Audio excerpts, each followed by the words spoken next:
اللہم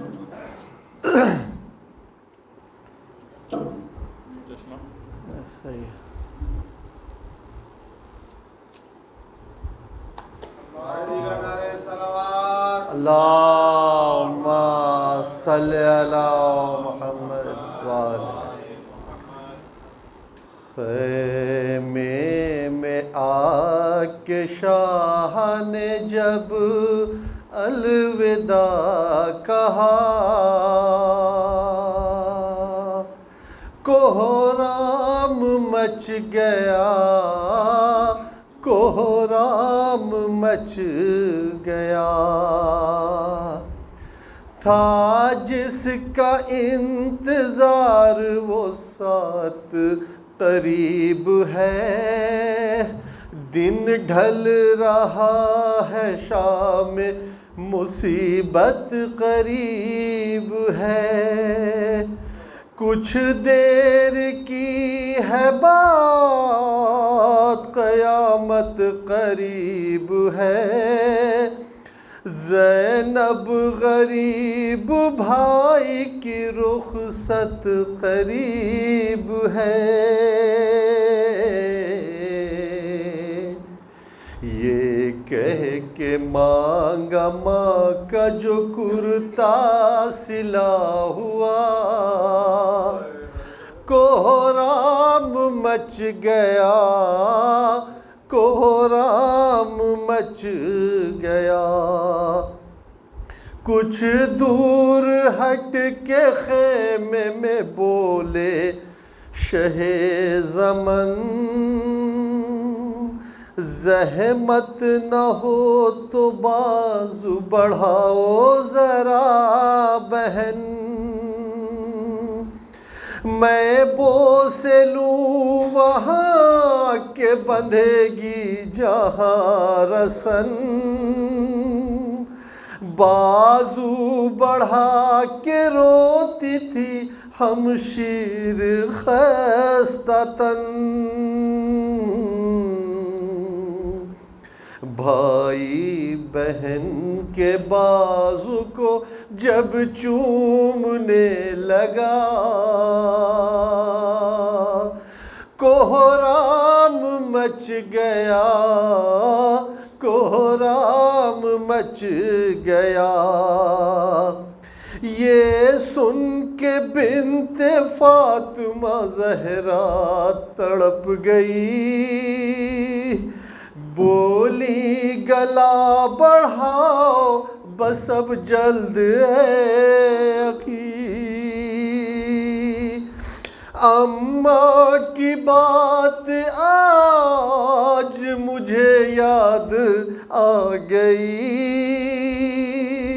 میں بوسے لوں وہاں کے چلے گی جہاں چھری،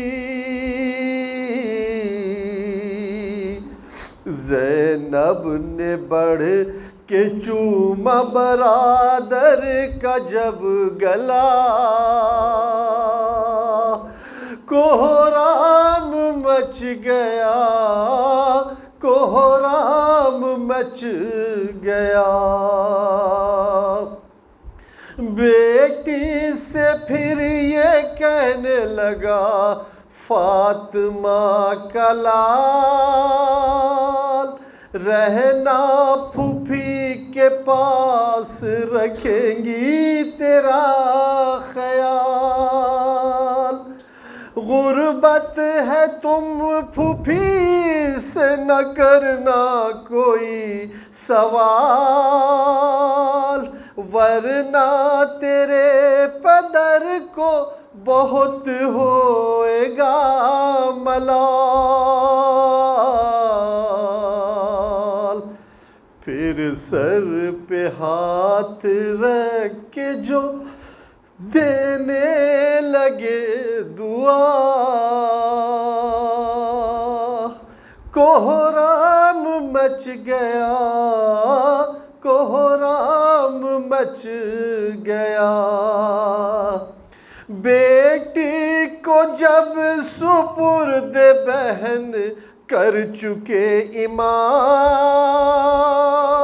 رو کر بہن سے کہنے لگے آسماں مقام، جانا وطن جو قید سے چھٹ کر تشنکام، کہنا لحد کے ماں پہ یہ میں آخری سلام،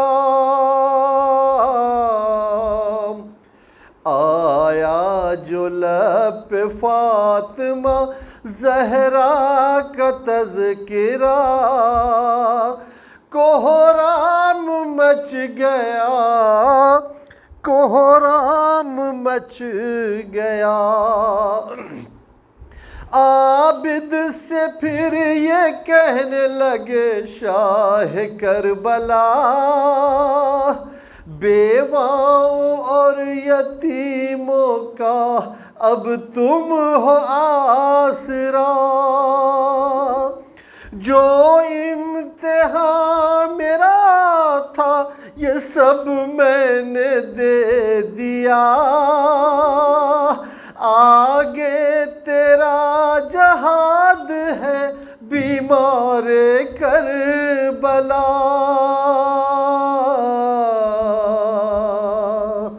بیمار بیٹا باپ سے جس دم جدا ہوا، کوہرام مچ گیا، کوہرام مچ گیا۔ خیمے سے باہر آئے جو سلطان کربلا، سر کو جھکائے روتا تھا خود اسب باوفا، اب کس طرح سوار ہو زہرا کا لاڈلا، تنہائی کے سوا کوئی یاور نہیں بچا، جب سوئے نہر دیکھ کے غازی کو دی صدا، کوہرام مچ گیا، کوہرام مچ گیا۔ بھائی کو تنہا دیکھ کے زینب تڑپ گئی، روتی ہوئی حسین کے نزدیک آ گئی، اور پھر رکاب تھام کے بولی اے شاہدی، لو میں سوار کرتی ہوں عباس گر نہیں، واعظ ہوا سوار جو زہرا کا لاڈلا، کوہرام مچ گیا، کوہرام مچ گیا۔ خیمے میں آ کے شاہ نے جب الوداع کہا،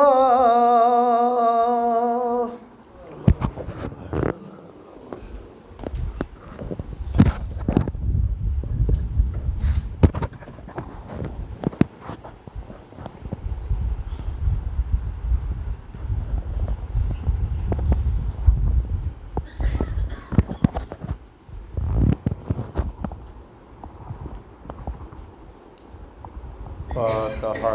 بسم اللہ الرحمن الرحیم۔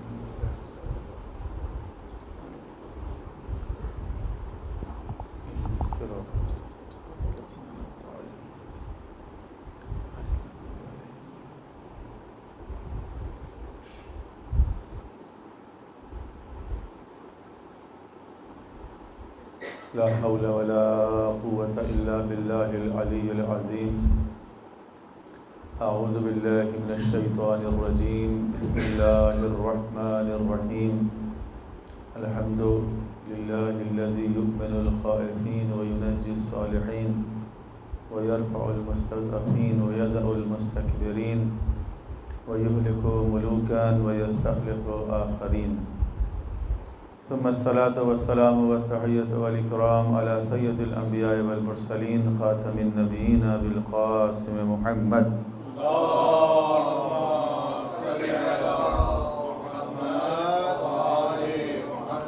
وآله الطيبين الطاهرين المعصومين المظلومين الذين أذهب الله عنهم الرجس وطهرهم تطهيرا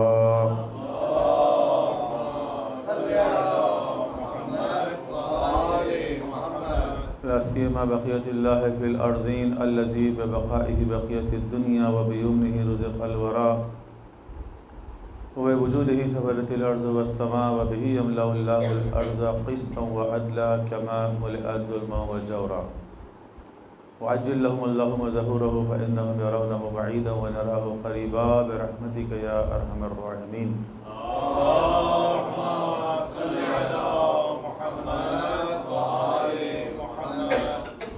و طرف ہماری گفتگو حیات طیبہ کے عنوان سے ہو رہی ہے اور آج اس کی آخری نشست ہے،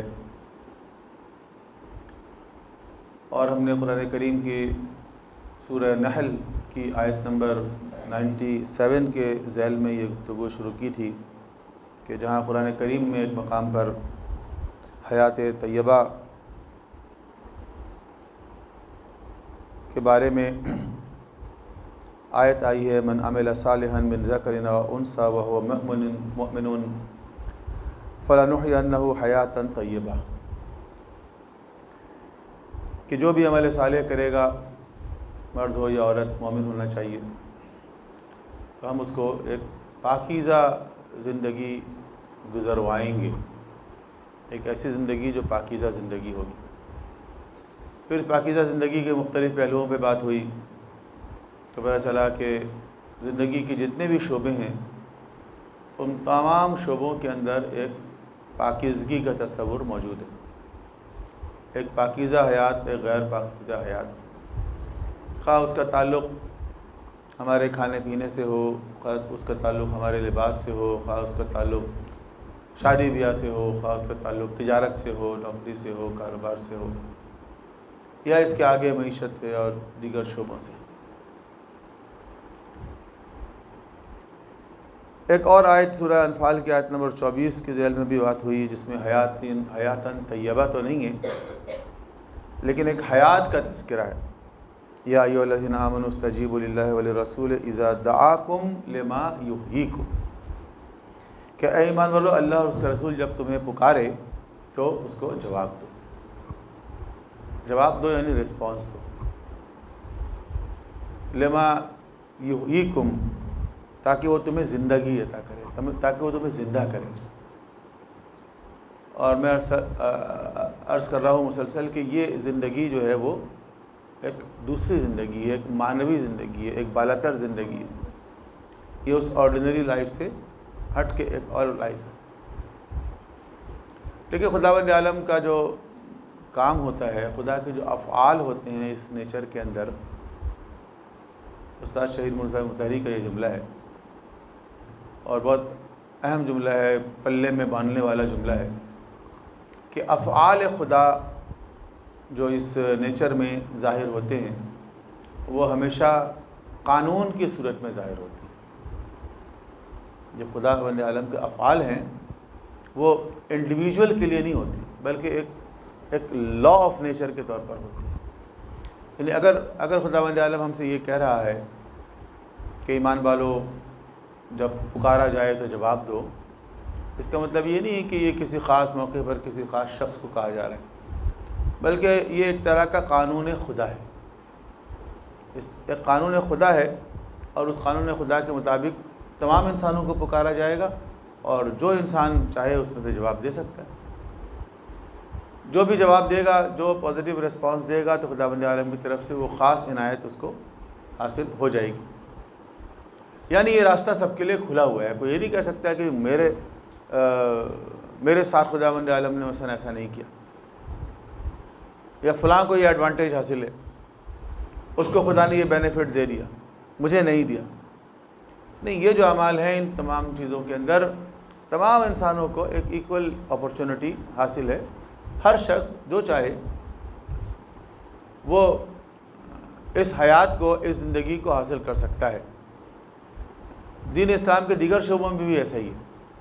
مثلا اسلام اگر یہ کہتا ہے کہ ایک انسان اگر علم حاصل کر لیتا ہے تو اس کو کوئی فضیلت حاصل ہو جاتی ہے، برتری حاصل ہو جاتی ہے۔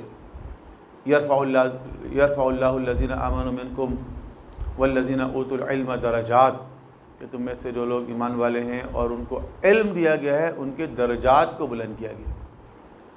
اور بہت ساری علم کی فضیلت والی آیتیں ہیں۔ تو اگر خداوند عالم نے اہل علم کو کوئی فضیلت دی ہے تو علم کا دروازہ ہر ایک کے لیے کھول کے رکھا ہے۔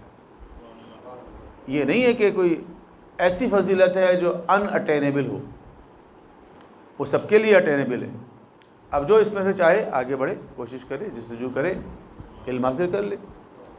اگر صاحبان تقویٰ کو کوئی فضیلت ہے اور ان کی عزت میں خدا نے اضافہ کیا، ان اکرمکم عند اللہ اتقاکم، تو میں سے زیادہ عزت والا وہ ہے جس کا تقویٰ زیادہ ہے۔ تو اگر خدا نے تقویٰ والوں کو عزت دی ہے تو تقویٰ کا راستہ ہر ایک کے لیے کھلا ہوا ہے۔ بعض دیگر مذاہب میں ایسا نہیں ہے شاید، اور کچھ لوگ جو ہیں وہ برہمن ہیں اور کچھ شودر ہیں اور کچھ کشتری ہیں، تو وہ ہر ایک جو ہے وہ اپنے اپنے رینج کے اندر ہے، اور وہ برہمن ہمیشہ برہمن ہی رہے گا، اور شودر بیچارہ شیڈو کاسٹ کا ہے تو وہ شودر ہی رہے گا ہمیشہ۔ تو یہاں ایسا نہیں ہے، وہ ساری فضائل، سارے کمالات جو حاصل ہیں وہ سب کے لیے حاصل۔ تو قانون خدا ہے، اس کا مطلب یہ ہے کہ اسلام یہ چاہتا ہے کہ ایک ایسا معاشرہ قائم ہو جس کے اندر ہر شخص کو یہ اپرچونٹی حاصل ہو کہ وہ ایک پاکیزہ زندگی گزار سکے۔ ٹھیک ہے، انڈیویجول کے لیے نہیں ہے۔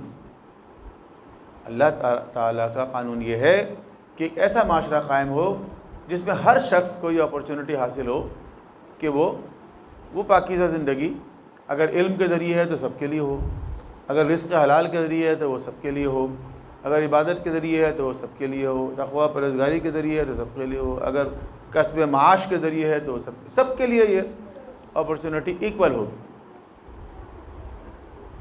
تو ایک ایسے معاشرے کا قیام اصل میں دین اسلام کے اہداف میں سے ہے، ایک الٹیمیٹ پرپز میں سے ہے کہ ایک ایسا معاشرہ قائم ہو۔ دیکھیں، کبھی ہم اس کو ایک اور اصطلاح دیتے ہیں اور ہم کہتے ہیں کہ اسلام چاہتا ہے ایک عادلانہ معاشرہ قائم ہو مثلا، اور اس کے لیے قرآن کریم کی بہت ساری آیتوں کو پیش کرتے ہیں۔ لقد ارسلنا رسولنا بالبینات وانزلنا معهم الکتاب والمیزان لیقوم الناس بالقسط، سورہ حدید کی آیت ہے یہ، کہ ہم نے رسولوں کو نشانیوں کے ساتھ بھیجا اور اس کے ساتھ کتاب اور میزان کو اتارا۔ میزان کیا ہے؟ میزان ویسے ترازو کو کہتے ہیں، لیکن ظاہر انبیاء علیہ السلام اپنے ساتھ کوئی ترازو لے کر نہیں آئے، لیکن میزان کا مطلب ہے نظام عدل۔ ترازو جو ہے وہ عدل کا ایک سمبل ہے۔ ٹھیک ہے، ہائی کورٹ کے لوگوں میں دیکھیں آپ کو ترازو نظر آئے گا، سپریم کورٹ کے لوگوں میں دیکھیں آپ ترازو نظر آئے گا۔ عدل نظر آئے نہ آئے، ترازو ضرور نظر آئے گا۔ تو یہ ترازو جو ہے وہ سمبل ہے کس چیز کا؟ ترازو آئیکن ہے اصل میں عدل و انصاف کا۔ تو خداوند عالم نے کہا کہ ہم نے رسولوں کو نشانیوں کے ساتھ بھیجا، ان کے ساتھ کتاب اور میزان کو اتارا، یعنی ایک عادلانہ نظام بھیجا۔ لیقوم الناس بالقسط، تاکہ لوگ اس قسط کے لیے، عدل و انصاف کے قیام کے لیے اٹھ کھڑے ہوں۔ تو اس آیت کے حوالے سے ہم کہتے ہیں کہ انبیاء علیہ السلام کی آمد کا ایک الٹیمیٹ پرپس کیا ہے؟ عادلانہ نظام۔ ٹھیک ہے، لیکن سوال یہ پیدا ہوتا ہے کہ وہ عادلانہ نظام بھی کیوں؟ ایک عادلانہ نظام اگر معاشرے کے اندر آ جائے گا تو اس کا کیا حاصل ہوگا، کیا فائدہ ہوگا؟ تو پھر بات یہاں پلٹ کر آئے گی کہ اگر ایک ایسا عادلانہ نظام معاشرے کے اندر قائم ہو جائے کہ جس میں کوئی ظلم نہ ہو، کسی کے ساتھ ناانصافی نہ ہو، تو پھر انسان، وہ جو انسان کی تخلیق کا مقصد ہے کہ وہ کمال تک سفر طے کر سکے، وہ کمال تک سفر کرنا ممکن اور آسان ہوگا۔ ٹھیک ہے نا. اسی کو ہم حیات طیبہ کہہ رہے ہیں کبھی کہ ایک پاکیزہ زندگی. تو اس پاکیزہ زندگی کا حصول جو ہے وہ انسان کے لیے آسان ہو جائے گا. اس کا مطلب یہ ہے کہ اس کا تعلق جو ہے وہ معاشرے کے نظام سے بھی ہے, اس کا تعلق پوری سوسائٹی سے ہے, سوسائٹی کے کنٹرول سے ہے, سوسائٹی کے سسٹم سے ہے. اور آج کل کی اصطلاح میں ہم اس کو کہتے ہیں ہیومن سویلائزیشن. آج کل کی اصطلاح میں اس کو کہتے ہیں کہ یہ اصل میں ایک سویلائزیشنل ایڈوانسمنٹ کا نام ہے, ایک ایسی سوسائٹی اسٹیبلش کرنا کہ جس کے اندر انسان کو ترقی کرنے, آگے بڑھنے کے تمام تر مواقع دستیاب ہوں, اور یہ پورا سسٹم جو ہے وہ پوری انسانیت کے فلاح کے لیے, ویلفیئر کے لیے کام کرے. ٹھیک ہے. اور یہ سویلائزیشنل ایڈوانسمنٹ جو ہے وہ یہ زمانے قدیم سے اس کا ایک سلسلہ جاری ہے, اور اس کے اندر مختلف اقوام آ رہی ہیں اور وہ اپنا اپنا حصہ ڈال رہی ہیں, اپنا اپنا کنٹریبیوشن کر رہی ہیں, اور یہ بتانا چاہ رہی ہیں کہ جی انسانیت کے لیے سب سے زیادہ کنٹریبیوشن مثلا ہمارا ہے. ٹھیک ہے. کبھی گریکس یہ کام کر رہے تھے, کبھی رومن یہ کام کر رہے تھے, کبھی بیچ میں مسلمان آ گئے, اور ایک طویل عرصے تک, کئی 100 سال تک مسلمانوں نے کنٹریبیوٹ کیا. اور اس کے بعد مسلمانوں کے ہاتھ سے نکل کے یہ چیز اب ویسٹ میں چلی گئی, مغرب میں چلی گئی, ان کے پاس آ گیا. آج وہ کنٹریبیوٹ کر رہے ہیں. تو یہ اصل میں ایک انسانی ارتقائی سفر ہے جس میں ہر قوم آگے آ رہی ہے. ہر سے مراد یہ ہے کہ جس قوم کو موقع مل رہا ہے وہ آگے آ رہی ہے اور وہ کنٹریبیوٹ کر رہی ہے. الحمدللہ مسلمانوں نے بھی کنٹریبیوٹ کیا, اور کوئی 800 سال تک, کوئی 1000 سال تک مسلمان جو ہیں وہ ہر شعبے کے اندر کنٹریبیوٹ کرتے رہے. ایک چھوٹی سی ویڈیو BBC نے بنائی ہے, اور اس کے اندر یہ بتایا گیا ہے کہ جیسے آج کل کے نئی نسل جو ہے, مغرب کی جو نئی نسل ہے, یورپ کی نئی نسل, تو اس کو تو پتہ ہی نہیں ہے مسلمانوں کا بھی کوئی کنٹریبیوشن ہے. وہ تو مسلمانوں کا سمجھتے ہیں کہ یہ تو ایسے ہی باربیرک نیشن ہے کوئی. تو BBC نے بنایا, مزے کی بات یہ, اور اس کے اندر یہ بتایا گیا ہے کہ بچے ہوتے ہیں, کچھ اسکول کے بچے ہیں, بچے بچیاں بیٹھے ہوئے ہیں, تو ان کے سامنے جو ہے مختلف طرح کی سائنسی ایجادات کا تذکرہ ہوتا ہے کہ فلاں چیز. تو ان کا جو ایک استاد ہوتا ہے وہ کہتا ہے کہ do you know this invention is from Muslims. بچے حیران رہتے ہیں ایسا کیسے ہو سکتا ہے, کہ مسلمان تو ان کے ذہن میں یہ والے ہیں نا جو آج کل نظر آ رہے ہیں. تو کوئی اگر کہے کہ یہ مسلمان ہیں, انہوں نے یہ چیز ایجاد کی ہے, یہ فارمولہ یہ مسلمانوں نے کیا تھا, یہ جو ہوائی جہاز آج تم دیکھ رہے ہو اس کا جو پہلا آئیڈیا بنایا تھا مسلمانوں نے بنایا تھا, یہ جو مائکروسکوپ تم دیکھ رہے ہو اس کا پورا کانسیپٹ مسلمانوں کا دیا ہوا ہے, یہ جو میتھمیٹکس تم کرتے ہو, یہ ٹریگنومیٹری تم کرتے ہو, الجبرا تم کرتے ہو, اس کے بیسک فارمولاز ہیں یہ مسلمانوں نے بنائے ہوئے ہیں. اچھا, اب وہ تو ہکا بکا رہ جاتے ہیں بچے, آج کے بچے, اور ہمارے بچے بھی ہکا بکا رہ جائیں گے, ان کو بتایا جائے گا کہ مسلمانوں نے ایسا کچھ کیا ہے. تو وہ یقین نہیں آتا بچوں کو کیسا ہو سکتا ہے. پھر وہ استاد ان کو کہتا ہے اچھا میں تمہیں لے کے چلتا ہوں.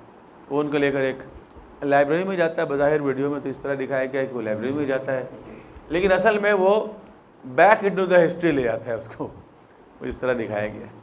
پھر دکھاتے ہیں کہ جی ایک مسلمان سائنسدان جو ہے وہ سامنے آتا ہے, وہ آ کر کہتا ہے جی میں نے یہ کیا ہے, میں نے یہ فارمولہ دیا, میں نے یہ ایجاد کیا, میں نے یہ بنایا, میں نے فلاں کیا, یہ کیا. تو چھوٹی سی ہے, ذرا بڑی ویڈیو نہیں ہے, لیکن اس میں مسلمانوں کے کنٹریبیوشن کو ریکگنائز کیا گیا ہے. اچھی بات یہ, اور ان کی طرف سے کیا گیا ہے نا, اچھی بات یہ. تو انہوں نے بتایا ہے کہ دیکھو مسلمانوں نے بھی کنٹریبیوٹ کیا, اور یہ جو مسلمانوں کا کنٹریبیوشن ہے اس کو ہم اون کرتے ہیں. بینگ مسلم ہم اس کو اون کرتے ہیں. حالانکہ مسلمان حکمرانوں کے جو حرکتیں ہیں, بینگ شیعہ ہماری کافی ریزرویشنز ہیں. مسلمان حکمرانوں کے جو حرکتیں رہی ہیں تاریخ میں, اس پہ ہماری کافی ریزرویشن ہے. لیکن یہ جو حصہ ہے, یہ جو کارنامہ ہے, یہ جو کنٹریبیوشن ہے ٹورڈز ہیومن ایڈوانسمنٹ, اس کو ہم اون کرتے ہیں. ہم کہتے ہیں یہ ہماری چیز ہے. جتنی بھی چیزیں ہیں استاد مطہری نے ایک کتاب لکھی ہے اسلامی علوم کا تعارف، تو انہوں نے اسلامی علوم کے بارے میں ایک بحث کی ہے کہ کس کو ہم اسلامی علم کہتے ہیں، کیونکہ بعض علوم جو انہوں نے اس میں لکھے ہیں اس کو لوگ اسلامی علوم نہیں سمجھتے، مثلا فلسفہ، منطق ہے نا، اس کو اسلامی علوم نہیں سمجھتے بہت سے لوگ. تو انہوں نے اس کو ڈیفائن کیا ہے. انہوں نے کہا ہے کہ اسلامی علوم کا مطلب صرف تفسیر، حدیث، فقہ نہیں ہے، بلکہ ان کا پوائنٹ آف ویو ہے یہ، اور بڑا اچھا خوبصورت پوائنٹ آف ویو ہے. وہ کہتے ہیں کہ وہ تمام علوم جو اسلامی معاشرے میں ایجاد ہوئے یا پنپے یا بڑھے یا فروغ جن کو حاصل ہوا، ہم اس کو اون کرتے ہیں، ہم کہتے ہیں یہ ہمارا ہے. ٹھیک ہے فلسفہ یونان سے آیا ہوگا، لیکن اس نے اسلامی معاشرے کے اندر ایک ترقی کی. بڑے بڑے فلاسفہ، کندی، فارابی، ابن رشد، یہ مسلمانوں میں پیدا ہوئے. تو ہم اس کو اون کرتے ہیں کہ یہ ہماری چیز ہے. بالکل اسی طرح جس طرح ایک بلڈنگ مسلمانوں نے بنائی، تو اب یہ جو بلڈنگ ہے یہ آرٹ یا آرکیٹیکچر اور ڈیزائن ہے، اس کا اسلام سے کیا تعلق ہے؟ کیا چیز اسلامی ہے، کیا چیز غیر اسلامی ہے؟ کہ اسلام نے آ کے بتایا ہے کہ کس طرح کی بلڈنگ بنانا چاہیے؟ قرآن و سنت میں ایسا کچھ لکھا ہوا ہے؟ نہیں، قرآن و سنت میں لکھا ہوا نہیں ہے. لیکن چونکہ مسلمانوں نے اپنے عروج کے دور میں یہ کنٹریبیوشن کیا ہے، زبردست عمارتیں تعمیر کی ہیں، اور ایک خاص طرز تعمیر مسلمانوں کا ہے، لہذا یہ ہمارا ایسٹ ہے، یہ ہمارا ہیریٹیج ہے، اور ہم اس کو اون کرتے ہیں. یہ مسلم کلچر اینڈ ہیریٹیج ہے. اس اعتبار سے یہ اسلامی ہے، نہ کہ مثلا اس کا قرآن و سنت میں تذکرہ ہے. تو میں نے عرض کیا یہ جتنا کنٹریبیوشن ہے ہم اس کو اون کرتے ہیں کہ یہ ہمارا ہے. اور بینگ شیعہ ہمارے ریزرویشنز بھی اپنی طرح ہیں. دیکھیں نا، ہارون رشید، مامون رشید کا جو دور ہے وہ مسلم ایرا کا گولڈن پیریڈ ہے. ترقی کے حوالے سے، خوشحالی کے حوالے سے، سڑکیں بنانے اور پل بنانا اور لائبریری قائم کرنا اور تعلیمی ادارے بنانے اور فلاں کرنے، یہ سب جو کچھ بھی ہے جیسے حکمران ہوتے ہیں. اب ہارون رشید نے امام حسین قاسم علیہ السلام کو 14 سال قید میں رکھا، زہر دے کے شہید کروا دیا. مامون رشید نے امام رضا علیہ السلام کو بلایا اور اس کے بعد زہر سے شہید کر دیا. یہ کیا ہے؟ یہ ان کا ڈارک فیز ہے. ایک طرف یہ ترقی، خوشحالی، سڑکیں، موٹر وے، ایک طرف جو ہے وہ ان کا ڈارک فیس، کہ وہ ایسے ظالم حکمران بھی ہیں کہ جو ائمہ تعین کے ساتھ یہ سلوک کرتے ہیں. تو یہیں سے دیکھیں وہ بنیادی فرق میں بتانا چاہ رہا ہوں، اور وہ یہ کہ ایک سویلائزیشنل ایڈوانسمنٹ وہ ہے جس کے اندر آپ کو صرف میٹیریل ایڈوانسمنٹ نظر آئے گی اور میٹیریل کنٹریبیوشن نظر آئے گا، اس کو بھی ہم اون کر رہے ہیں، ٹھیک ہے، لیکن یہ آئیڈیل نہیں ہے. آئیڈیل وہ ہے کہ جس کے اندر میٹیریل ایڈوانسمنٹ بھی نظر آئے اور اسپرچول ایڈوانسمنٹ بھی نظر آئے. تو ہم اس کو کہیں گے یہ حیات طیبہ ہے. یہ ہر اعتبار سے اس کے اندر ایک پاکیزگی ہے. یہ جو ترقی مسلمانوں نے کی تو اس کی بنیاد کیا تھی؟ اس کی بنیاد بھی اسلام ہی ہے. یہ جو ترقی حاصل ہوئی ہے اس کی بنیاد اسلام ہی ہے، کیونکہ اللہ کے رسول وہ بنیاد فراہم کر کے گئے تھے. مثلا اس کی بنیاد علم ہے، تو علم کی اہمیت اسلام نے بتائی ہے نا، اللہ کے رسول نے اہمیت بتائی علم کی. تو علم پہ چونکہ زور دیا گیا ہے، مسلمان علم کے پیچھے لگ گئے، انہوں نے علمی کام انجام دیے، انہوں نے کتابیں لکھی، انہوں نے لابیاں قائم کر دیں، انہوں نے اساتذہ مقرر کیے، دیگر مذاہب کی کتابوں کو لے کر آئے، ترجمہ کیا، سیکھا، مزید اس میں اضافہ کیا. اگر مسلمانوں کو علم کا شعور نہیں ہوتا، اگر مسلمانوں کو علم کی اہمیت بتائی نہ جاتی، تو جس طرح مسلمان فتوحات کرتے ہوئے، گھوڑے دوڑاتے ہوئے بحر ظلمات میں دوڑا دیے گھوڑے ہم نے، تو وہ اسی طرح جس طرح تاتاری گھوڑے دوڑاتے ہوئے اور کھوپڑیوں کا مینار تعمیر کرتے ہوئے آئے، اور بغداد میں جانے کے بعد ساری لائبریریوں کو اٹھا کے یا تو آگ لگا دیا یا دریائے دجلہ میں ڈال دیا، ضائع کر دیا نا، سارا علم غارت کر دیا انہوں نے. مسلمانوں نے تو ایسا نہیں کیا، مسلمانوں نے ایسا نہیں کیا. بعض چھوٹے موٹے الزامات ہیں مسلمانوں پہ. استاد مطہری نے اس پر ایک کتاب بھی لکھی ہے کہ روم اور ایران کے کتب خانے کو جلانے کے جو الزامات مسلمانوں پہ لگائے گئے ہیں، اور سار متحری کہتے ہیں یہ الزامات صحیح نہیں ہیں. انہوں نے اس کا جواب دیا. چلو کہیں کیا ہوگا، اتنی جب بڑی ایکسپینشن ہوتی ہے تو اس کے اندر بہت ساری خرابیاں بھی ہوتی ہیں، بہت ساری غلطیاں بھی ہوتی ہیں، بہت سارے غلط کام بھی ہو جاتے ہیں. لیکن ان جنرل مسلمانوں نے ایسا نہیں کیا. کیوں نہیں کیا؟ اس لیے نہیں کیا کہ ان کے مذہب میں علم کی اہمیت کو بتا دیا گیا تھا. لہذا ایک مسلمان کتاب کو اٹھا کے آگ نہیں لگا سکتا، ایک مسلمان کتاب کو اٹھا کے دریا میں نہیں ڈال سکتا جب تک کہ اس کو یہ یقین نہ ہو کہ یہ کتب ضلال میں سے یہ ایسی کتاب ہے جس کو پڑھ کے انسان گمراہ ہوگا، پھر تو اس کو آگ لگا سکتا ہے. اس لیے بعض علماء کی لائبریریاں بھی مسلمانوں نے جلا دی. شیخ طوسی کی لائبریری جلا دی بغداد میں، یہ بھی کیا ہے مسلمانوں نے. تو وہ یہ سمجھ کر کہ یہ سب کتابیں معاذ اللہ گمراہ کرنے والی کتابیں. تو اسلام یہ چاہتا ہے کہ ایڈوانسمنٹ ہو، لیکن وہ ایڈوانسمنٹ اس طرح ہو کہ اس سے ایک انسان کی مادی ترقی بھی سوسائٹی کی ہو، اس کے ساتھ ساتھ اس کی وہ فکری اور نظریاتی بلوغت بھی حاصل ہو، اور اس دنیا اور اس دنیا دونوں کے اندر ایک حیات طیبہ حاصل ہو. ٹھیک ہے. اللہ کے رسول نے اس کی بنیاد تو رکھ دی، اور اللہ کے رسول یہی چاہتے تھے کہ اس کے بعد یہ نظام کنٹینیو رہے.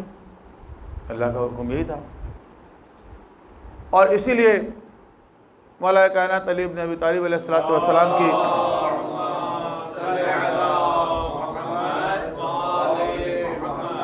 امامت اور خلافت اور ولایت کا اعلان کیا گیا.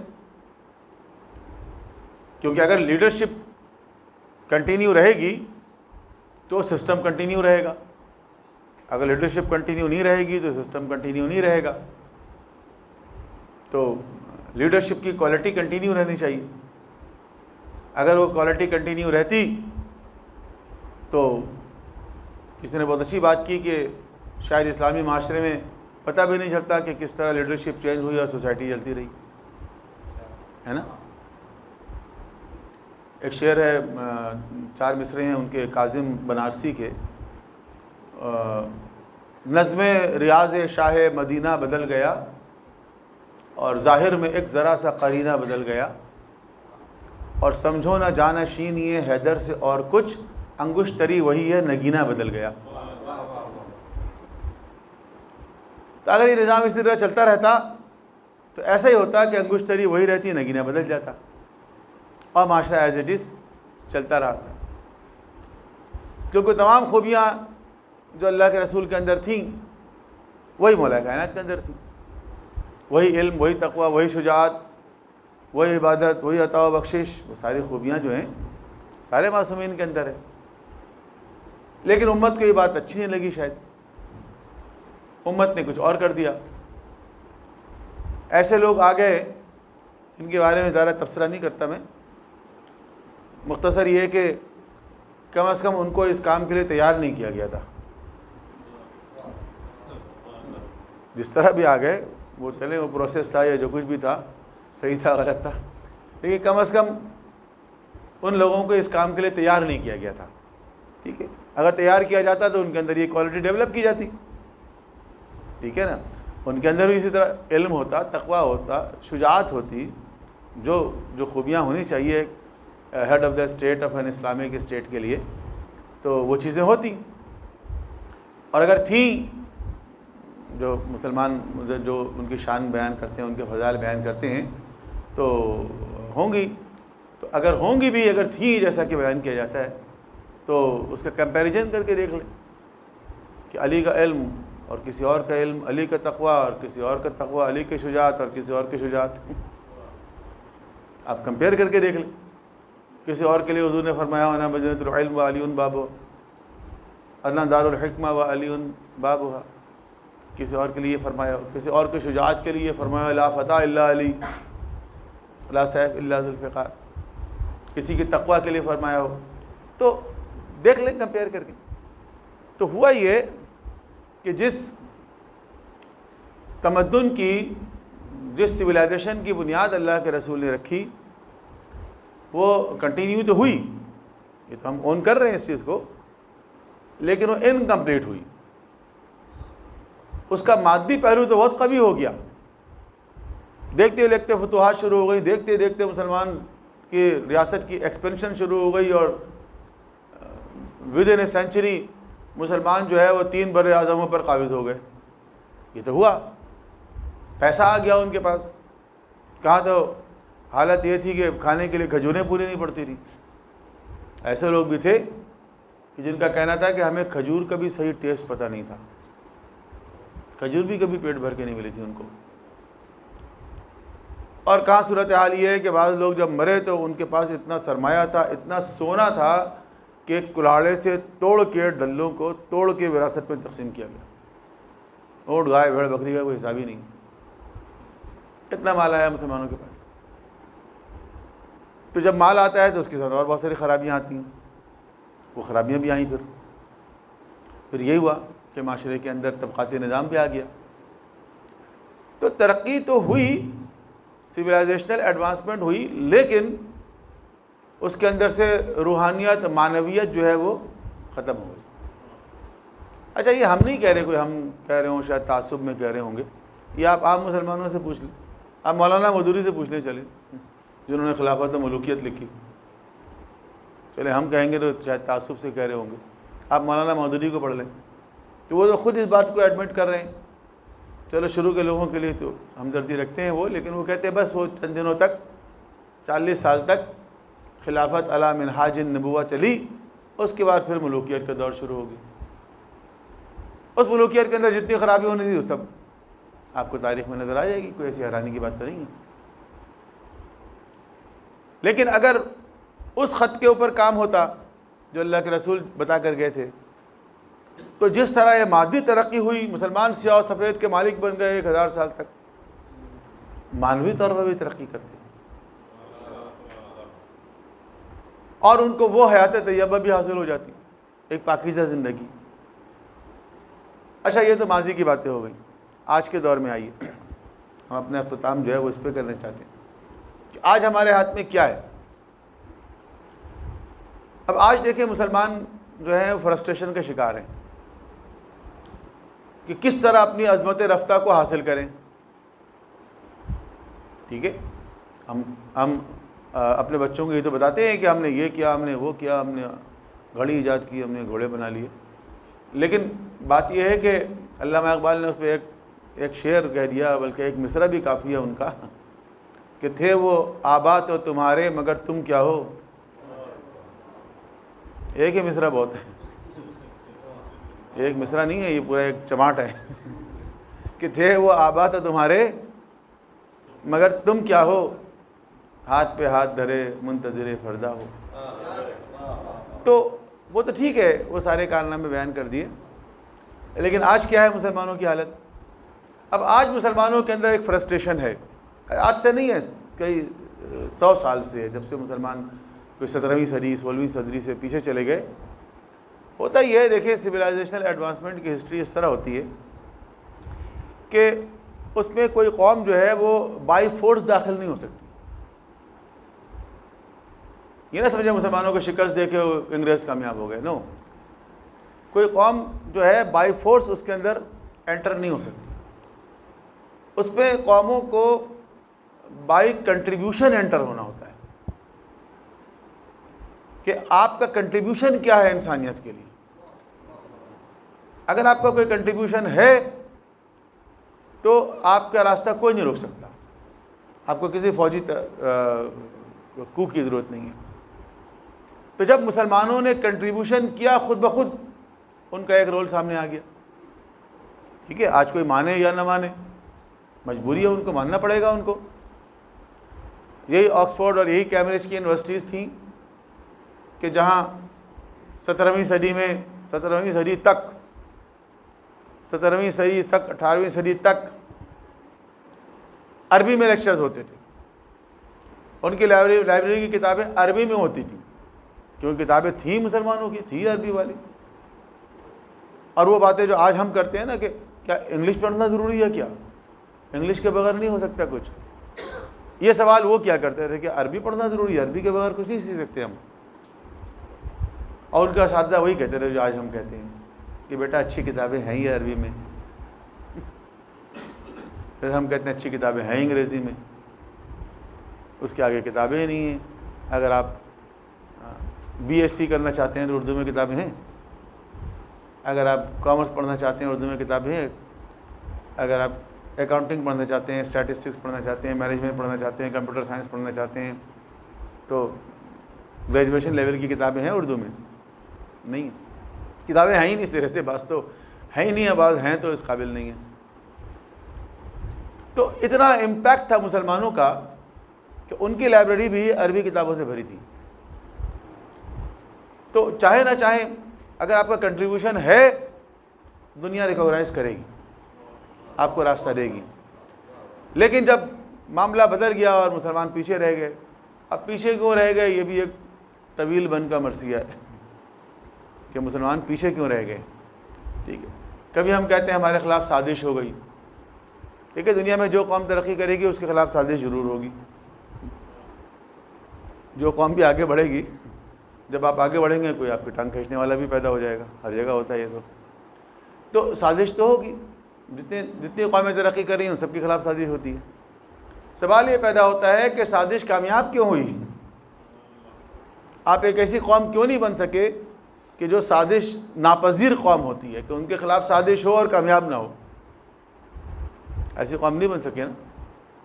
تو سازش بھی ہوئی ہے، بات بھی ٹھیک ہے، لیکن ہم اپنی نالائقی اور نااہلی کو بھی نہیں چھپا سکتے کہ جب ہماری توجہات درسگاہوں کے بجائے حرم سراہوں میں ہو گیا، جب ہم نے تعلیمی ادارے بنانے کے بجائے بیگمات کے مقبرے بنانے شروع کر دیے،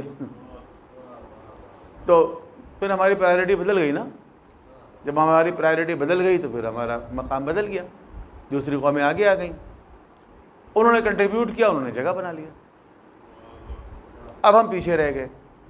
اب جب ہم پیچھے رہ گئے تو ایک ہمارے اندر فرسٹریشن تو ڈیولپ ہونا تھا، تو نیچرل ہے۔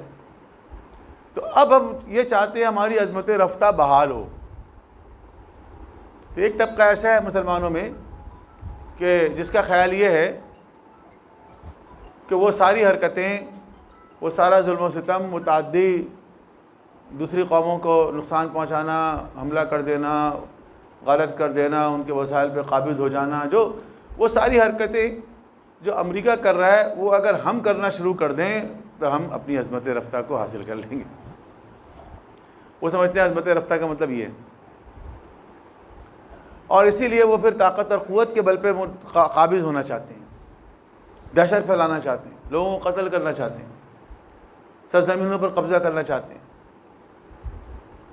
دوسری قوموں کو جن کو اپنا دشمن سمجھتے ہیں ان کو نقصان پہنچانا چاہتے ہیں، اپنے آپ کو مار کے ان کو نقصان پہنچانا چاہتے ہیں، خودکش حملہ کرتے ہیں، کر رہے ہیں نا سب کچھ۔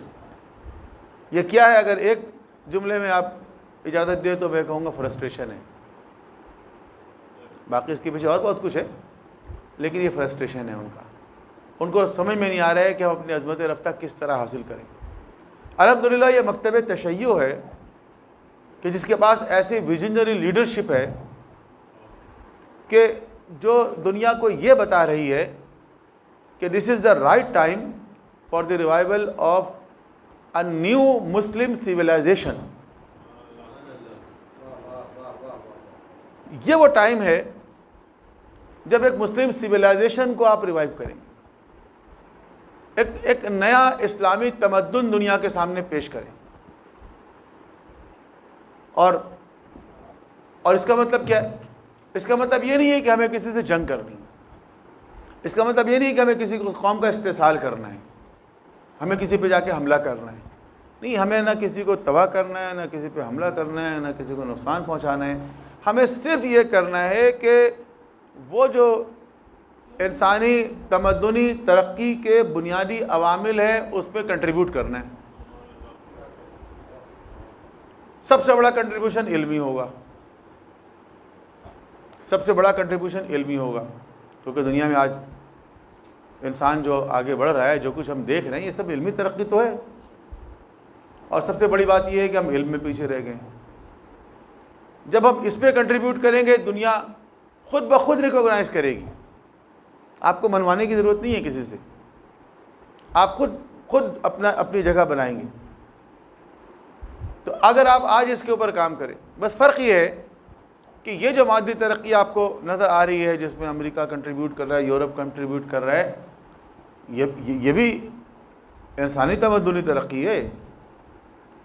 اگر آج ہم کہیں سے شروع کریں گے تو ہم ان کی اس ترقی سے فائدہ اٹھائیں گے، ہم دوبارہ پہیہ ایجاد نہیں کریں گے۔ دیکھیں تمدنی ترقی میں یہ نہیں ہوتا کہ ہر قوم آ کے دوبارہ پہیہ ایجاد کرے گی، نہیں، جہاں پر جس طرح مسلمانوں نے ایک مقام پہ جا کے چھوڑا، دوسری قوموں نے آگے بڑھ کے وہاں سے کام شروع کر دیا۔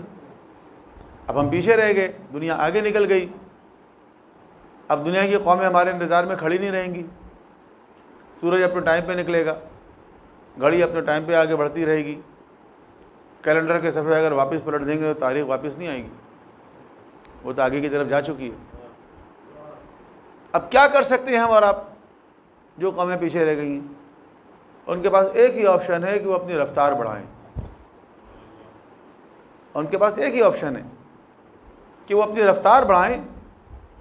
دوسری قومیں کھڑی بھی نہیں رہیں گی ہمارے انتظار میں۔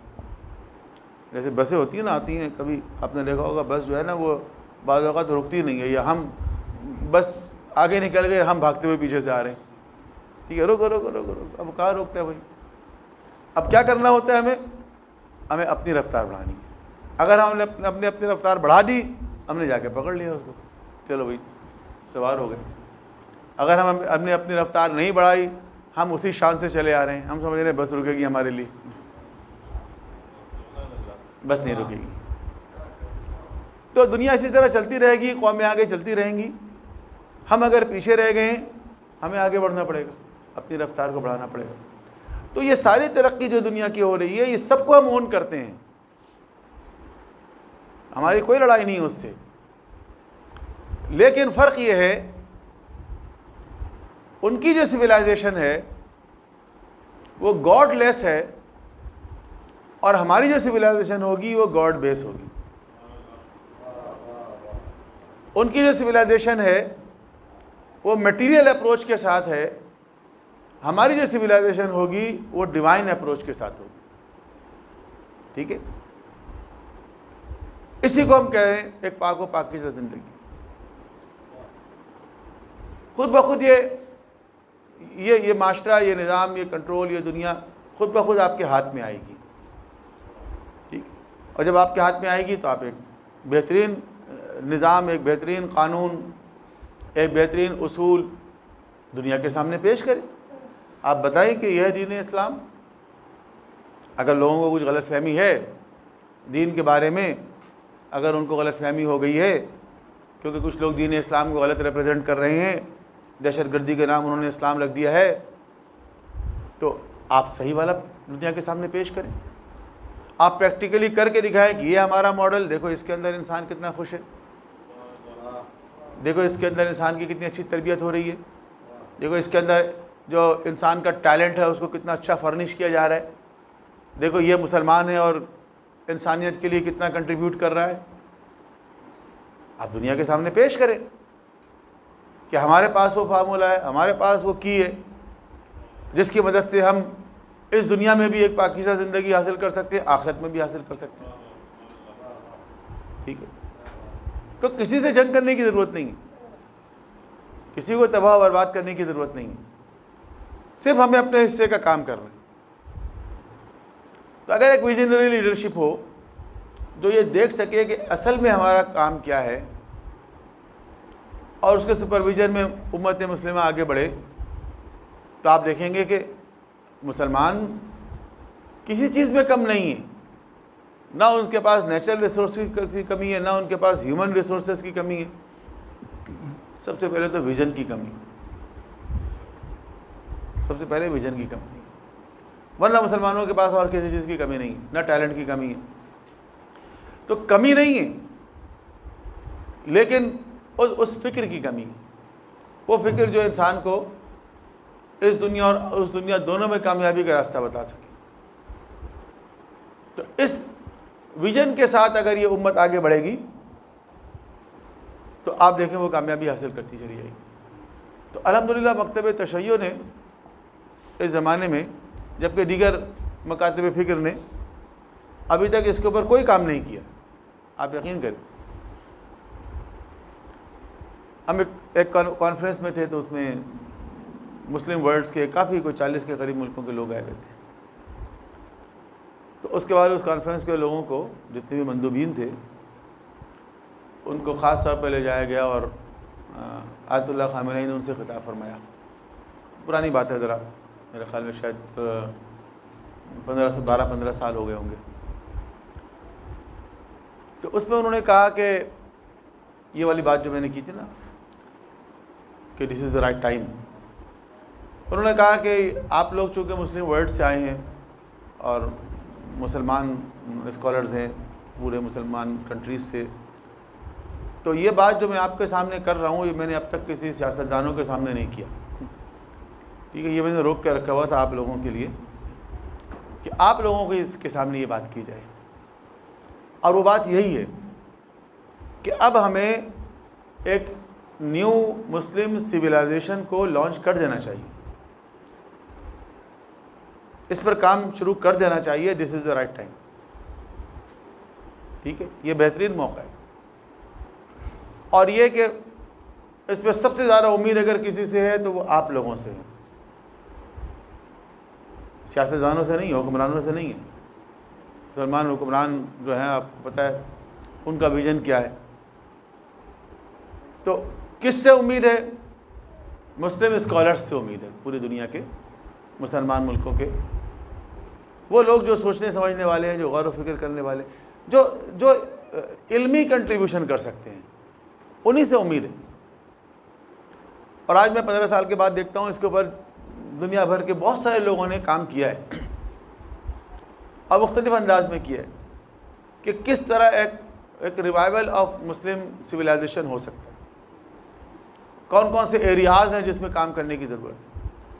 آف کورس سارا علمی. سیاسی انقلاب بعد میں آتا ہے. اکثر میں ڈاکٹر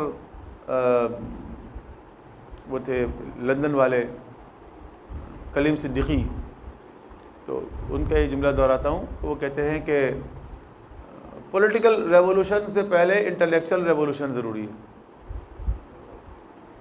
اگر آپ انٹلیکچل ریولوشن لے کر نہیں آئیں گے اور کسی بھی ریاست کے اندر پولیٹیکل ریولوشن لے کر آ جائیں گے تو وہ سروائیو نہیں کر سکتی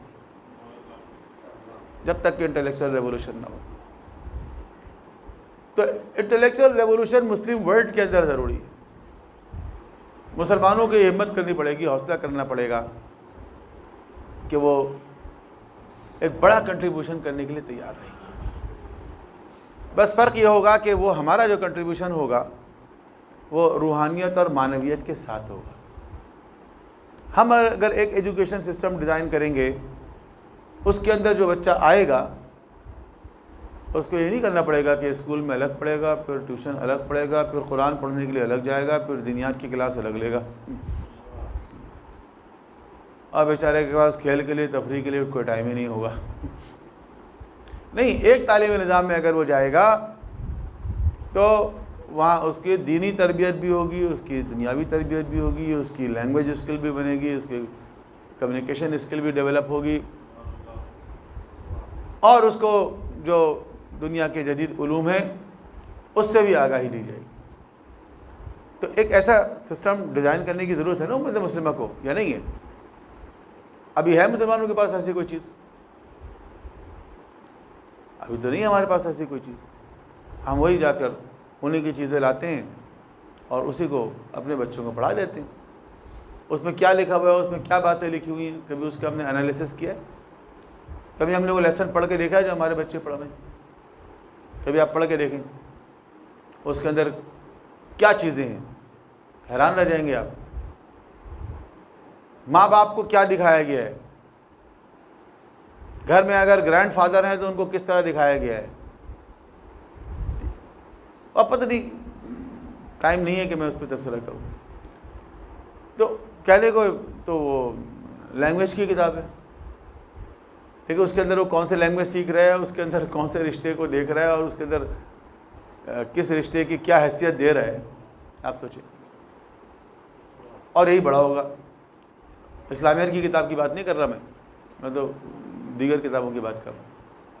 اردو کی کتاب ہے، اس کے اندر کیا لکھا ہوا ہے، اس کے اندر بچوں کو آپ کیا پڑھا رہے ہیں اور کیا بنانا چاہ رہے ہیں، کون سا ادب سکھا رہے ہیں اردو ادب کے نام پر.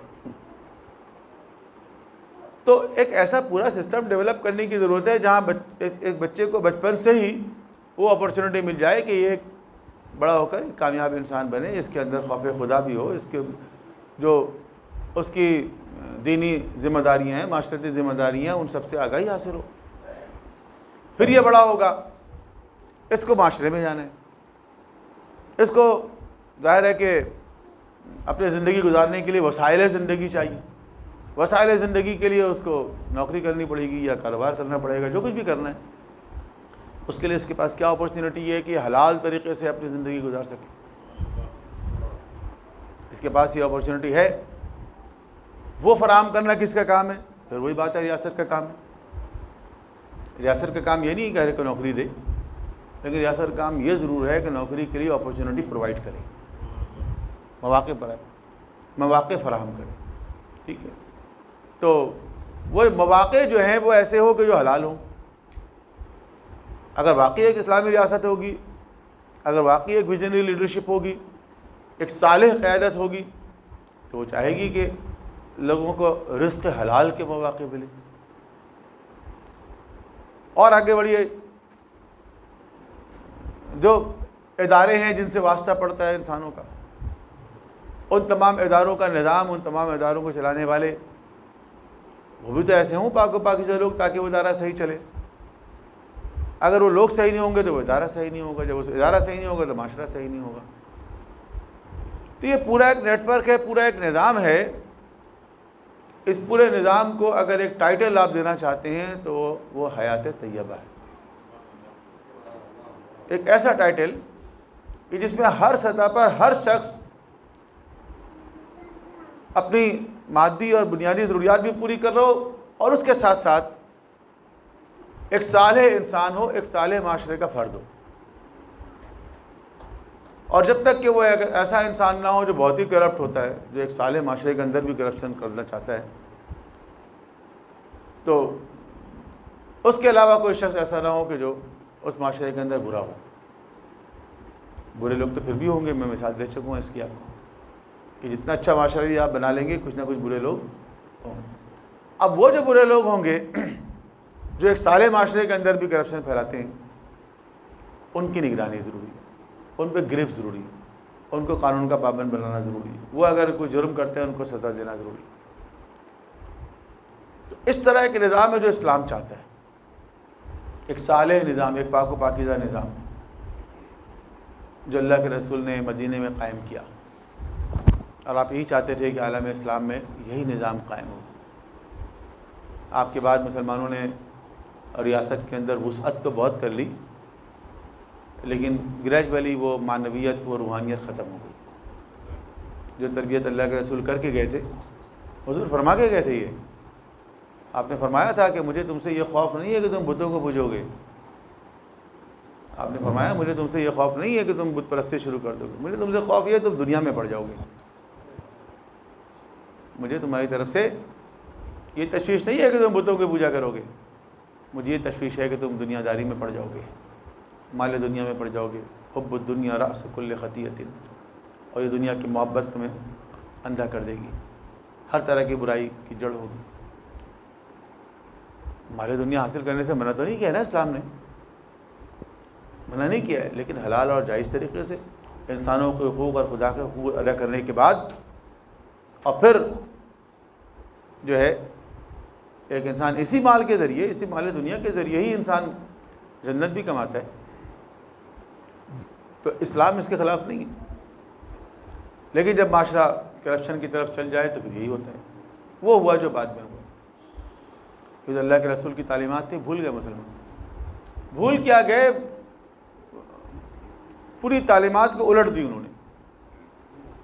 جو مولا علی نے فرمایا نا کہ انہوں نے اسلام کی پوستین کو الٹ کے پہن لیا، الٹ گیا ہے. پوستین لباس کو، اس کوٹ کو، کوٹی کو الٹ کے پہن لے تو کیا ہو جائے گا؟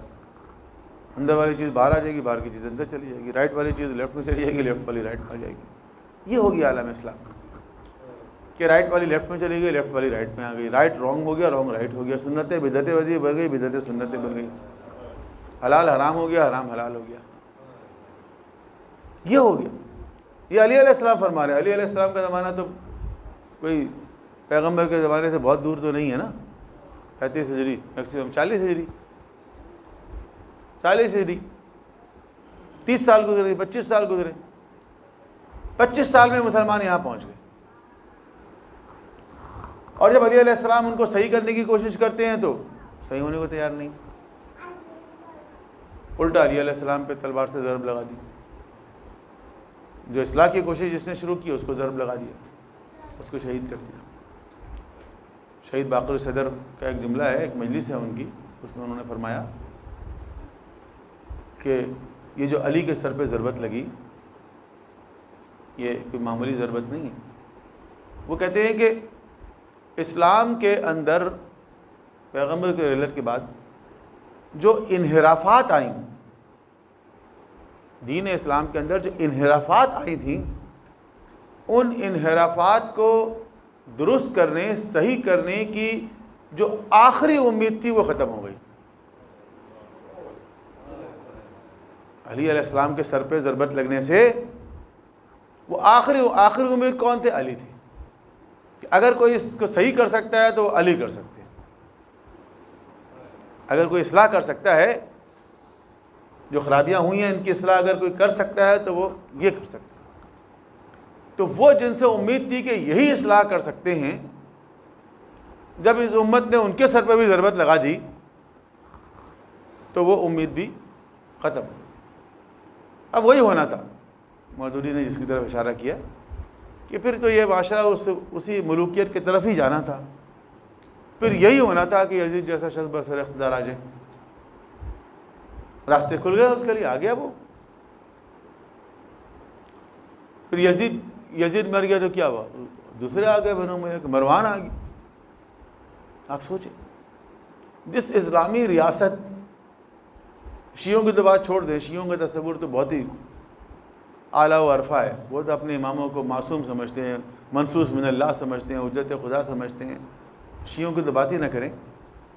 عام مسلمانوں سے پوچھ لیں، عام مسلمانوں سے پوچھیں کہ جن کے نزدیک خلفائے راشدین کا ایک مقام ہے، ان سے آپ پوچھیں کہ جس سیٹ پر عمر اور ابو بکر بیٹھتے تھے اس سیٹ پر مروان آ کے بیٹھ گیا.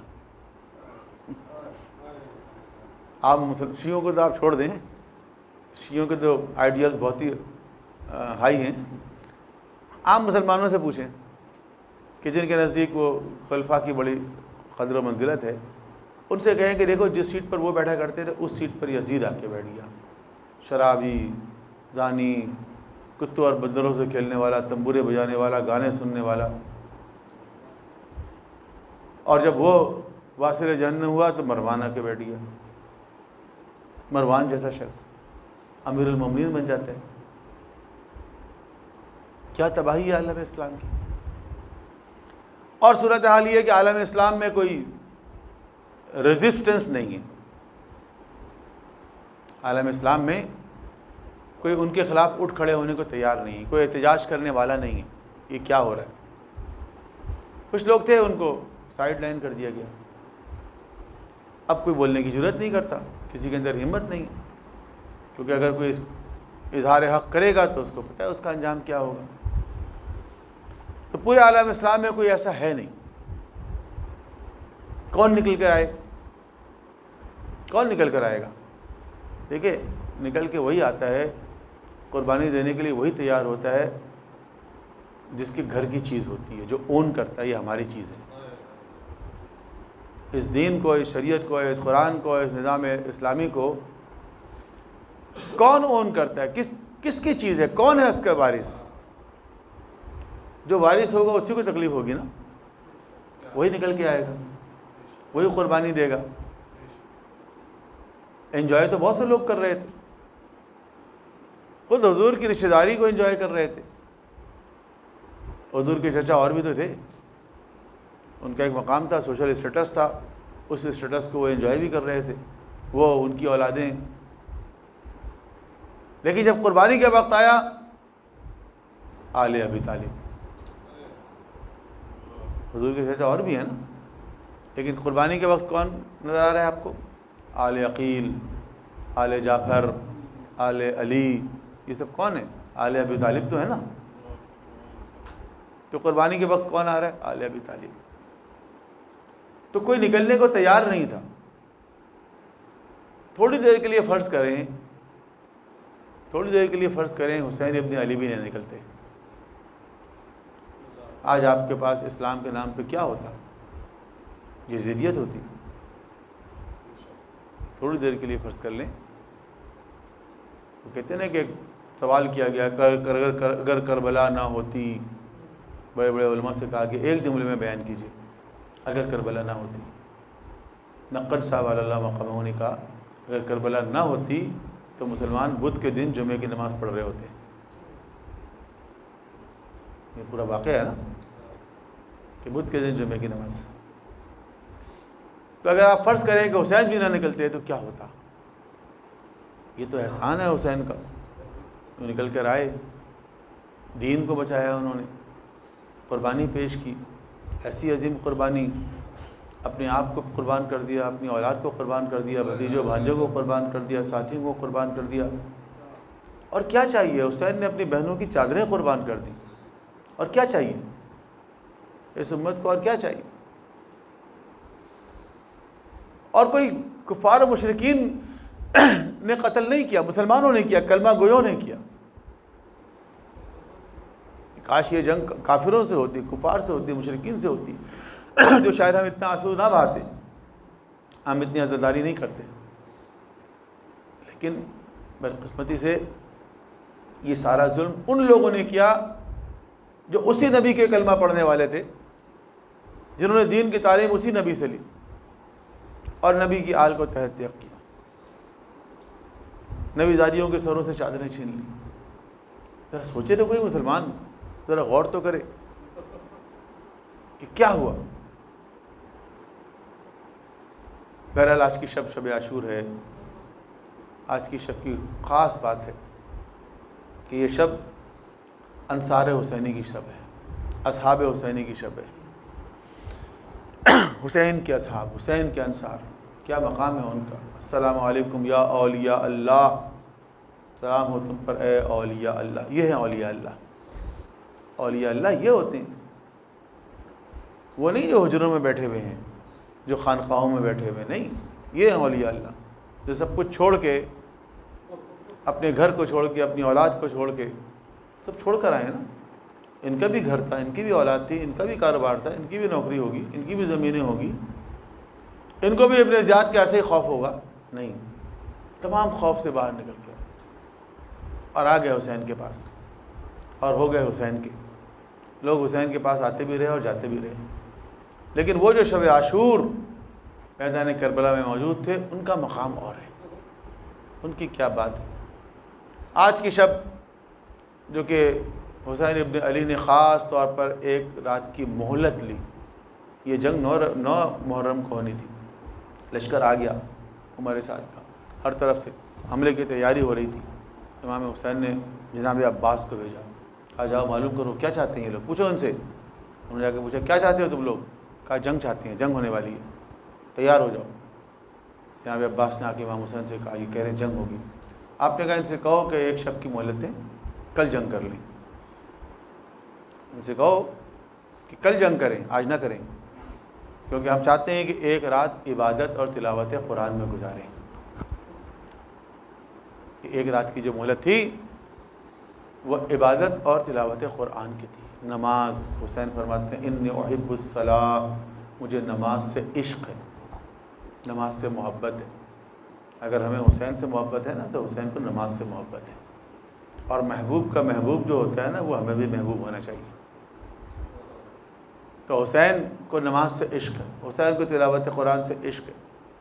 تو آج کی شب عاشور کی خاص بات 2 ہے. ایک یہ کہ قیام حسینی سے، قیام اصحاب حسینی سے نماز، قرآن کی تلاوت اور ذکر الہی کی آواز اس طرح گونج رہی تھی جس طرح شہد کی مکھی کے چھتے سے آواز آتی ہے. اس طرح تلاوت کر رہے تھے، اس طرح نماز میں منہمک تھے، اس طرح ذکر الہی کر رہے تھے۔ آج کی شب کی عبادات بھی ہیں، اعمال بھی ہیں، دعائیں بھی ہیں، کیونکہ یہ شب حسین نے بھی اسی طرح گزاری، اصحاب حسینی نے بھی اس طرح گزاری۔ اور دوسری جو خاص بات ہے اس شب کی، وہ انصار حسینی کی فداکاری۔ انصار حسینی کا امام حسین علیہ السلام سے تجدید عہد کی شب ہے کہ جمع تو ہو گئے یہ سب لوگ۔ اب حسین یہ کہتے ہیں کہ تم لوگ اپنے اپنے گھروں کو جا سکتے ہو، میں تم سے بیعت اٹھا لیتا ہوں، یہ میرے دشمن ہیں، تمہارے دشمن نہیں ہیں، تم چاہو تو اپنے گھر چلے جاؤ، ہمارے بچوں کے ہاتھ پکڑ کے چلے جاؤ۔ کہہ دینا حسین کے بچوں کو بچانے کے لیے نکلا تھا، کیوں اپنی جان میری خاطر قربان کر رہے ہو؟ پھر آپ نے کہا اچھا میں ایسا کرتا ہوں، چراغ گل کر دیتا ہوں، چراغ گل کر دیتا ہوں۔ آج ہم اپنے بچوں کو ان کے کارنامے تو پڑھاتے ہیں سلیبس میں، جو کشتیاں جلا کر گئے تھے، ان کا نہیں پڑھاتے ہیں جو چراغ گل کر کے گئے تھے۔ کشتیاں کون جلاتا ہے؟ کشتیاں وہ جلاتا ہے جن کو اپنے ساتھیوں پر اعتبار نہیں ہوتا، اور جن کو اپنے ساتھیوں پر اعتبار ہوتا ہے وہ چراغ گل کر کے کہتے ہیں چلے جاؤ۔ اور جب چراغ دوبارہ روشن کیا گیا وہ اسی طرح جمے ہوئے بیٹھے ہوئے تھے، اور اس کے بعد ایک ایک کر کے کھڑے ہوتے ہیں اور مختلف جملے کہتے ہیں۔ وہ سارے جملے مجھے یاد نہیں ہیں، لیکن ان کا خلاصہ چند جملوں میں عرض کر رہا ہوں میں۔ سب سے پہلے جناب عباس اٹھے، اس کے بعد اور ساتھی حسین کے، اور انہوں نے جو جواب دیا، تاریخی جواب ہے وہ۔ دیکھیں شب عاشور ہے، ہر طرف سے محصور ہو چکے ہیں، جنگ تو آج ہونی تھی، نہیں ہوئی، کل ہوگی، حالات سب کے علم میں ہیں، پانی نہیں ہے، بچے پیاسے ہیں، سب سامنے ساری حقیقتیں۔ ایسے میں حسین کہہ رہے ہیں چلے جاؤ، چراغ بھی گل کر دیا، چلے جاؤ، لیکن یہ اسی طرح بیٹھے ہوئے۔ اور اس کے بعد جب چراغ دوبارہ روشن کیا گیا تو اپنی جگہ سے کھڑے ہوتے ہیں، کہتے ہیں کہ ہم اپنی جان بچانے کے لیے چلے جائیں، یہ تو ایک زندگی ہے، اس طرح کی اگر 70 مرتبہ زندگی مل جائے 70 مرتبہ قربان کرنے کے لیے تیار ہے۔ کسی نے کہا اگر ہمیں 1000 مرتبہ قتل کیا جائے، ہماری لاش کو جلا دیا جائے اور دوبارہ زندگی دی جائے، دوبارہ آپ پہ قربان کریں گے۔ کسی نے کہا ہم یہاں سے چلے جائیں آپ کو چھوڑ کے، کل آپ کے نانا اگر قیامت کے دن پوچھ لیں کہ میرے لال کو تم دشمن کے نرغے میں چھوڑ کے آ گئے تھے، اپنی جان بچا کر آ گئے تھے، تو ہم کیا جواب دیں گے؟ کل آپ کی والدہ گرامی پوچھ لیں گی میرے لال کو دشمن کے نرغے میں چھوڑ کے اپنی جان بچا کے آ گئے تھے؟ خدا کی قسم آپ کو چھوڑ کے جانے کے لیے ہم نہیں آئے۔ یہ حسین کے اصحاب ہیں، وا وفا اصحاب۔ زہیر ابن قین شہید ہو رہے ہیں، آخری وقت ہے، دیگر اصحاب پہنچ گئے۔ حبیب ابن مظاہر کہتے ہیں کہ تمہیں شہادت مبارک ہو، ہم بھی تمہارے پیچھے آ رہے ہیں، شہادت مبارک ہو، ہم بھی تمہارے پیچھے آ رہے ہیں۔ پھر بھی اگر کوئی گھر والوں کو پیغام دینا چاہتے ہو، کوئی وصیت کرنا چاہو تو بتا دو ہمیں، ہم کوشش کریں گے گھر والوں کو پہنچا دیں۔ زبان سے الفاظ نہیں نکل رہے۔ ایک مرتبہ اپنے ساتھیوں کی طرف دیکھتے ہیں، حسین کی طرف دیکھتے ہیں، اور صرف ایک جملہ کہتے ہیں کہ اس غریب کا ساتھ نہ چھوڑنا، اس مظلوم کا ساتھ نہ چھوڑنا، یہی وصیت، اور کوئی وصیت نہیں، بس یہی وصیت۔ رات کا وقت ہے، حسین ایک مرتبہ جائزہ لینے کے لیے نکلے تو اکیلے تھے، محسوس کیا کوئی پیچھے آ رہا ہے، مڑ کے دیکھا تو ہلال ابن نافع تھا، جوان تھا۔ کہا ہلال تم کیسے آئے؟ کہا مولا آپ جا رہے تھے تنہائی میں رات کے وقت، مجھے تشویش ہوئی کہیں کوئی نقصان نہ پہنچا دے، میں اس لیے آ گیا۔ تو آپ نے کہا اچھا ادھر آؤ۔ ہلال کے کاندھے میں ہاتھ رکھا اور تھوڑا سا اور آگے گئے، اور آگے جا کے کہنے لگے ہلال یہ دیکھو سامنے 2 پہاڑیاں نظر آ رہی ہیں نا، ان کے درمیان سے ایک راستہ نکلتا ہے، ایسا کرو اس راستے سے چلے جاؤ، تم جوان ہو، تم کیوں میری خاطر اپنی زندگی ضائع کر رہے ہو، چلے جاؤ، جان بچاؤ اپنی۔ ہلال قدموں میں گر گئے، مولا جان بچانے نہیں آیا، جان قربان کرنے کے لیے آیا ہوں۔ یہ حسین کے اصحاب ہے، یہ حسین کے ساتھی۔ لیکن جب حسین کے ساتھیوں نے تجدید عہد کر دیا، وہ حسین کے ساتھیوں نے وفاداری کا اظہار کر دیا، بتا دیا کہ وہ کیسے وفادار ہیں، تو حسین نے کہا ایسے ساتھی میں نے نہیں سنے، ایسے ساتھی میں نے کسی کے نہیں دیکھے جیسے اللہ نے مجھے دیے۔ اور اس کے بعد حسین نے ان کو ان کے مقامات بتائے کہ تمہارا مقام کیا ہے، تم کہاں جاؤ گے۔ جب ان کو اپنے مقامات کا علم ہوا، ان کے اندر شوق شہادت ایسے ابھر کے آیا کہ روز عاشور وہ شہادت کے لیے بے قرار تھے، تڑپ رہے تھے، بار بار آتے، اجازت طلب کرتے تھے، پروانہ وار موت کی طرف بڑھتے تھے۔ ایک مقام پر حسین نے کہا کہ یا اہل الکرامہ، تیزی نہ دکھاؤ موت کی طرف بڑھنے میں، ایسی جلدی نہ کرو۔ یہ حسین کے اصحاب ہیں، جیسے اصحاب اور تاریخ نے نہیں دیکھے، چشم فلک نے ایسے انسان نہیں دیکھے۔ السلام علیکم یا اصفیاء اللہ، یہ اصفیاء اللہ ہیں، یہ چوزن پیپل ہیں، ایسے انسان نظر نہیں آئے تاریخ میں۔ حسین بھی ان سے اسی طرح محبت کرتے ہیں۔ اور جب رخصت آخر کے لیے حسین آئے، پہلے تو اپنے بیٹے کی طرف گئے، آپ نے سنا بھی ذاکر اول سے کہ حسین نے کس طرح رخصت ہوئے۔ جب سید سجاد کے پاس آئے، ایک مرتبہ سید سجاد نے آنکھیں کھولی، اپنے بابا کو دیکھا تو حیران ہو گئے۔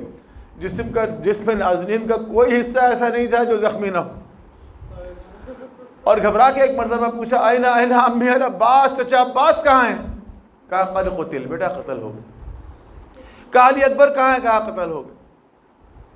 2 3 4 نام لیے جب، تو حسین کہنے کہ بیٹا بس یوں سمجھ لو کہ میرے اور تمہارے علاوہ مردوں میں سے اب کوئی نہیں بچا، اور اب میں بھی رخصت آخر کے لیے آیا ہوں۔ ایک مرتبہ سید سجاد کھڑے ہونے کی کوشش کرنے لگے۔ حسین نے کہا بیٹا کیا کہہ لو؟ کہا بابا آپ کی رخصت کے لیے جانا چاہتا ہوں۔ کہا نہیں بیٹا، تمہارا جہاد اب شروع ہوگا، اس کے بعد تمہارا جہاد بہت مشکل ہے۔ اور اس کے بعد اسرار امامت کی منتقلی ہوئی، پھر واپس آئے، بیویوں سے رخصت ہوئے۔ بیویوں سے کس طرح رخصت ہوئے ہوں گے؟ سے تمام بیویوں نے ایک مرتبہ حلقے میں لے لیا اور بیان کرنے لگی، ختم کرنے لگی۔ اور حسین ایک مرتبہ سب سے رخصت ہونے کے بعد جب اپنے گھوڑے کی طرف بڑھے تو کوئی سوار کرانے والا نہیں تھا، کوئی سوار کرانے والا نہیں تھا۔ ایک مرتبہ پھر حسین اپنے اصحاب کو یاد کرتے ہیں، فَنَظَرَ إِلَى الشِّمَالِ وَإِلَى الْيَمِينِ، ایک مرتبہ دائیں جانب دیکھا، ایک مرتبہ بائیں جانب دیکھا، ہر طرف اصحاب وفا کی لاشیں پڑی ہوئی تھیں۔ جب لاشوں کو پہ نظر پڑی، کیا یا ابطال الصفا و یا فرسان الحجا، اے میرے شیرو، اے میرے دلاورو، میں حسین تمہیں پکار رہا ہوں، جواب کیوں نہیں دیتے؟ کل تک تو جب میں پکارتا تھا تو دوڑے چلے آتے تھے۔ لاشائے شہداء میں جنبش ہوئی، گویا کہہ رہے ہو مولا موت نے مجبور کر دیا، ورنہ ایسے کیسے ہو سکتا ہے کہ آپ پکارے اور یہ غلام آواز نہ دے۔ الغرض حسین ایک مرتبہ سواری پہ سوار ہوئے۔ اب جو آپ نے حملہ کیا بڑھ بڑھ کے، ہر طرف سے علمان والحفیظ کی صدا بلند ہوئی، لیکن ایک مرحلہ وہ آیا جب ہاتف غیبی کی صدا بلند ہوئی، یا ایتھا النفس المطمئنہ ارجعی الی ربک راضیہ مرضیہ۔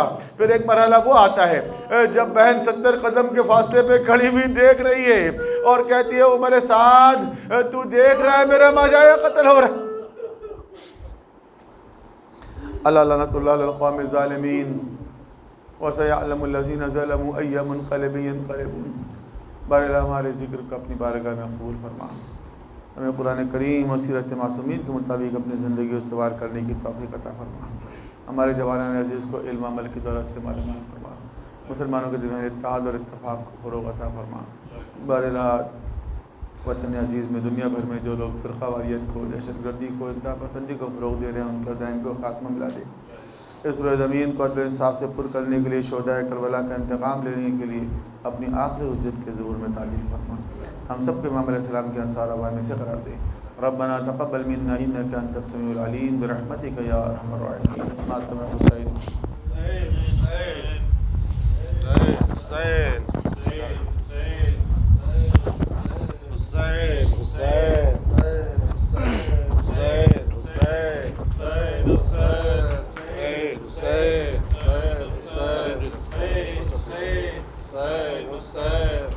حسین جاتا ہے